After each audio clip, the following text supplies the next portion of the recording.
It's always tough losing a hive, especially when you've done everything you could to get them through the winter.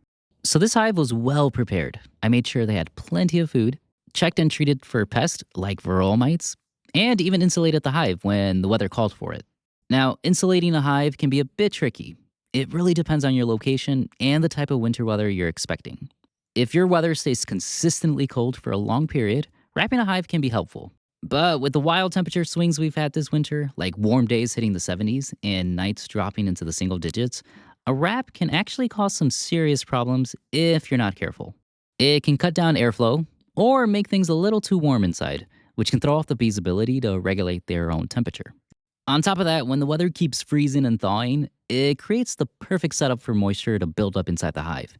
And when that moisture turns into cold condensation and drips onto the bees, it can be even more deadly than just the cold alone.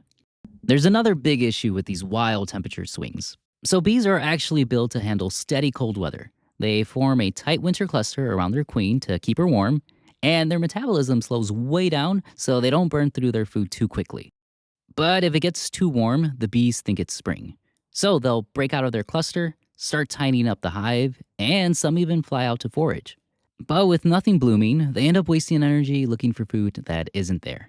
Some can't even make it back, and the ones that do are wiped out and end up eating more of their precious honey stores just to recover. Then, when the cold snaps back overnight, they sometimes can't reform their cluster fast enough to survive the freezing temps.